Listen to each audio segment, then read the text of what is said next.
just some information coming from the news. It's a BEA beautiful morning right now. Santini Sana for choosing 96.3 Nation FM.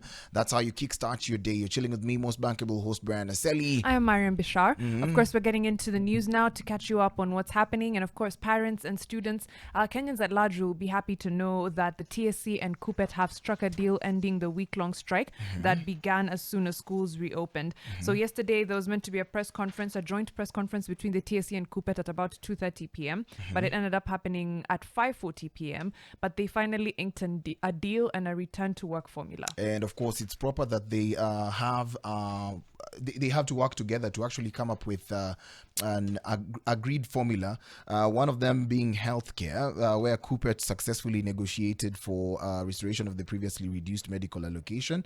Promotions, that's the TSC actively working to secure funds to promote as many teachers as possible. And of course, divergence, in this case, top officials stormed out insisting on a concrete return to work formula. That's right. So many of the issues that were plaguing teachers have been somewhat addressed, including the promotions issue, which was a big one because teachers say they had stagnated in their various job groups for so many years, even after advancing their education or serving in those positions for a long time.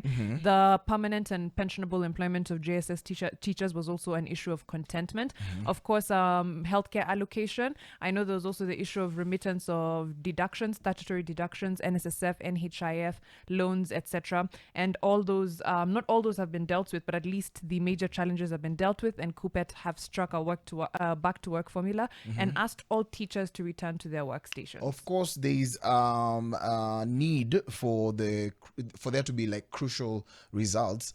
In that one, students being in school and there's no teacher, there's a form of insecurity within the schools. And of course, there is imbalance simply because why are students in school and kuna masomo?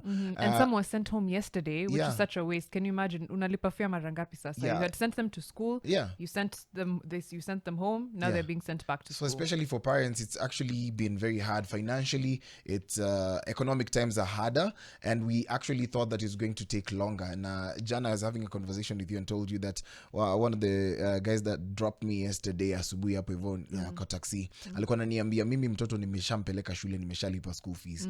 I'm just waiting for TSC and KUPPET to decide way forward. Yeah. But I believe that some of the issues that have been raised by KUPPET actually are valid. Walimu wameenda waka advance masomo yao and they expected to have promotions, meaning that they changed from their job groups to an elevated level. But of course, it's not been the incident that has happened most recently, especially with the high expectations from teachers towards the government. That's right.